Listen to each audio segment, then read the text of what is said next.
சிறிது வெளிச்சம் அப்படின்னு ஒரு புத்தகம் விகடன்ல தொடரா வந்தது.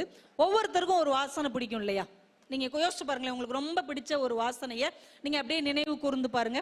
நிறைய பேருக்கு சின்ன பிள்ளையில அம்மா அடிச்ச பவுடர் வாசனை ஞாபகம் வரும். அதுவும் நம்ம ஊர்ல எல்லாம் முன்னாடி ரெமி பவுடர்னு ஒண்ணு இருக்கும், ஞாபகம் இருக்கா?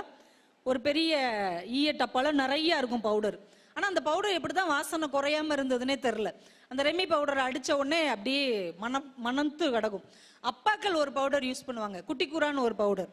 இந்த கர்ச்சிப்பை விரிச்சு அதுல அந்த பவுடர் அப்படி தெளிச்சு சுருட்டி அப்படி காலருக்கு பின்னாடி வச்சுக்கிட்டாருன்னா அப்பா எந்த ஊர் சுத்திட்டு வந்தாலும் வாசல்கிட்ட வரும்போது அப்பா வந்துட்டாரா அப்படின்னு அந்த வாசனையை அப்பாவை நம்ம கிட்ட கொண்டு வந்து காட்டி கொடுத்துரும். அம்மா பக்கத்துல வரும்போது பெரும்பாலும் ரசம் வாசனை அடிக்கும்.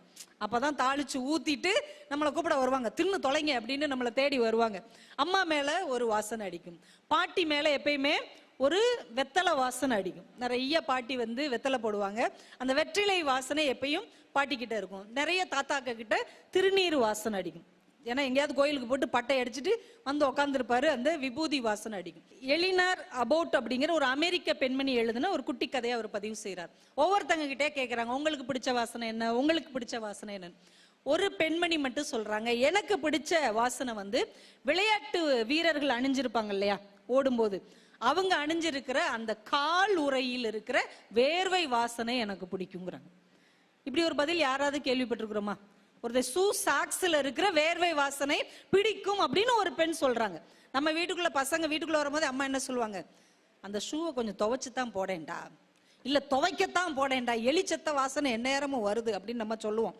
ஆனா அந்த அம்மா சொல்றாங்க, ஒரு விளையாட்டு வீரனுடைய காலில் போட்டிருக்கிற கால் உறையின் வேர்வை வாசனை எனக்கு பிடிக்கும். ஏன் உங்களுக்கு அது பிடிக்கும்னு, என் மகன் ஒரு ஓட்டப்பந்தய வீரன்.